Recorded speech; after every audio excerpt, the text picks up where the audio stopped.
All right, take two. Welcome back to Critical Weight Theory. And if you are not coming back, if you've never listened to this show before, well, where were you, huh? Where were you? Anyway, today we're talking about Ty Segall, the 2017 self titled album by Ty Segall. And oddly enough, that's why this is a second take, because I actually looked up how to pronounce it, and it turns out you do pretty much pronounce his last name just like the bird.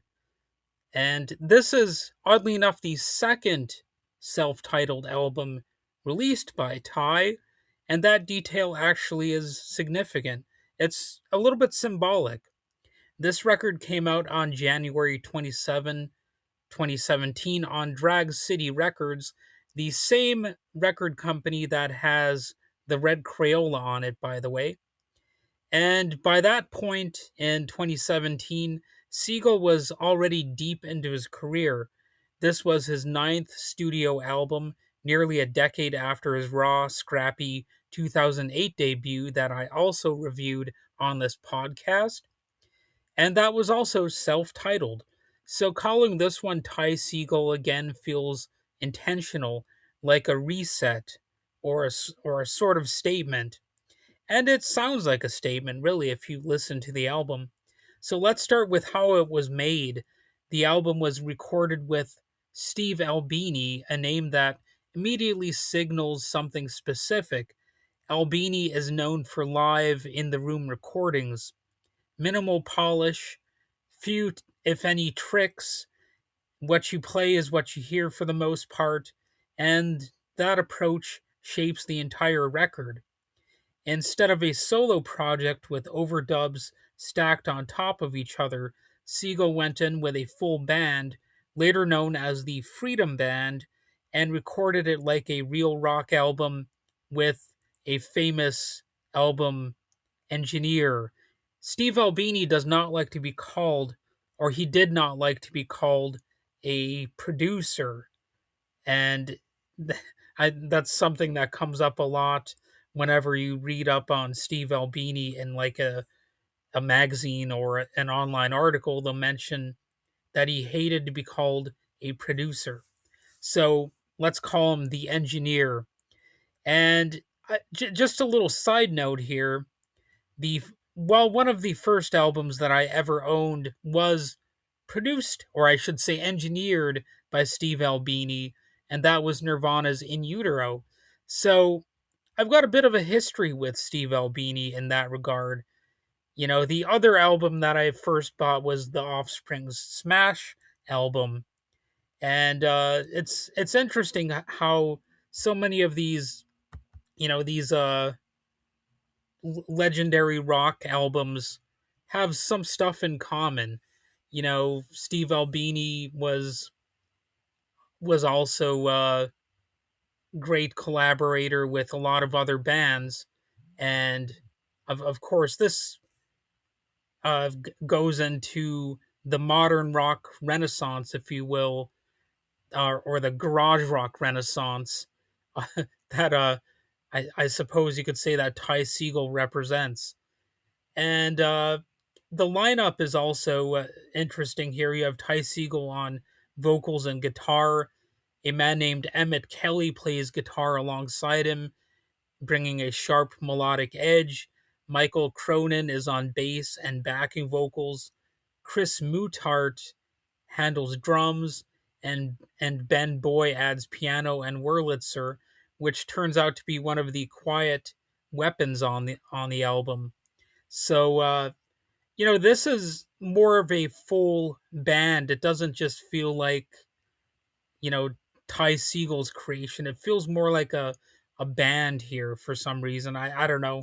I'm sure you could say that about other albums that he's put out, but when I listened to the first self-titled album, it felt more like his project, if you will. This feels more like a collaborative effort.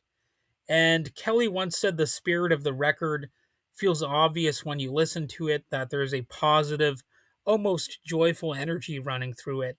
You can kind of hear that too, even when the songs get heavy. They don't feel closed off or bitter, they feel open. And musically, this album is wide ranging. You still get the garage rock and psychedelic crunch that Segall is known for, but it's more controlled here, I would say. There's a little bit more of a classic rock vibe in a way. It doesn't seem as I guess wild as some of his previous albums. There are loud riff driven tracks that hit hard, but there are also some softer moments that lean acoustic, melodic, and reflective. It's not just fuzz for fuzz's sake on this album, there's not just a heavy rock hammer that's beating you or whatever, however you want to look at it. You hear the glam rock, the hard rock, flashes of 1970s influence like the Stooges and Thin Lizzy, but also moments that feel surprisingly tender. And that contrast is one of the album's strengths, at least in my opinion. Now, I could see somebody out there criticizing it for that reason, but everybody has their difference of opinion. And I think the clearest example of that, what I was talking about with these tender moments, is Orange Color Queen.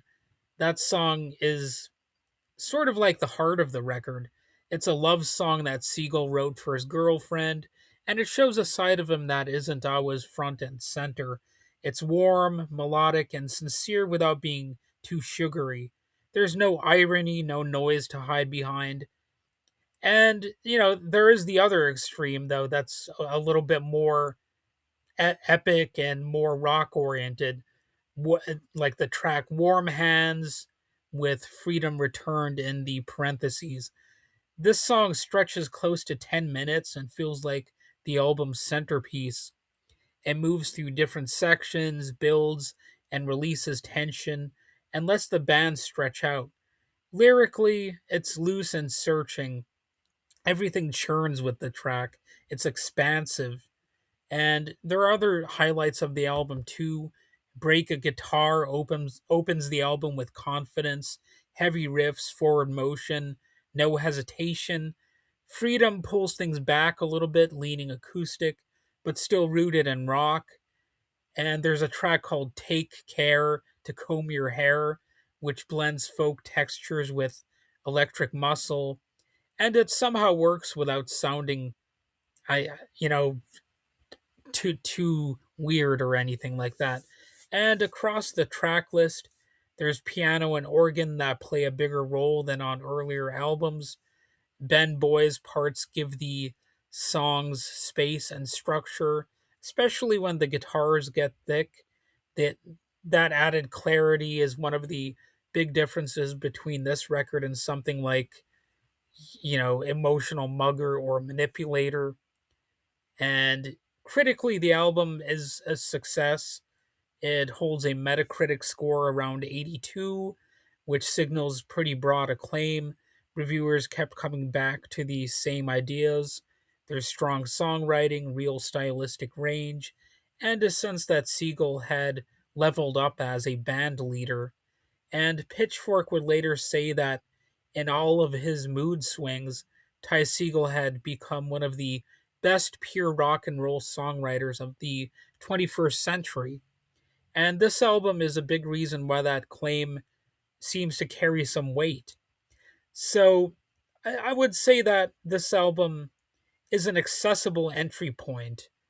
It's a good if someone's only exposure to Segall is his more chaotic, fuzz drenched work, because this album shows another side.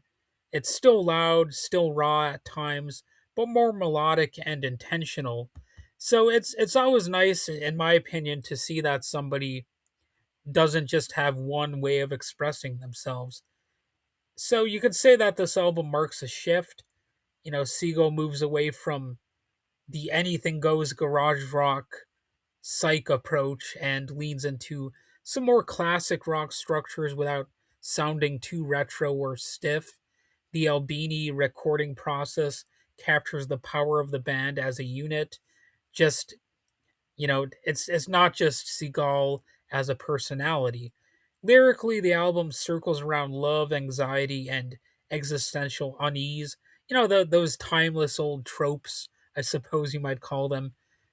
But it doesn't wallow in any like negative emotions or anything like that. Even when things feel uncertain, there's momentum still happening, and there's a sense that the songs are reaching outward instead of collapsing inward. And finally, the tour that followed established the Freedom Band as a serious live force. This wasn't just a studio experiment, it was a working band locked in and cranked up loud, or sometimes being a little bit quieter. So, Ty Segall feels like a moment where everything clicks: the songwriting, the band, and the sound. And there's confidence too. It's not like this is again, it's not just like seeming like an experiment. It seems like this was a very intentional step forward. It's not the end of anything, but it's a clear marker that Siegel had entered a new phase. And if you're wondering where to start with his catalog, this album would be a very good place to begin. Although, of course, it's always interesting to start at the beginning with the understanding that sometimes people evolve over time, their sound can change, and I think this would be an example of that. Well, that's it for this episode. I'm at risk of repeating myself too much here.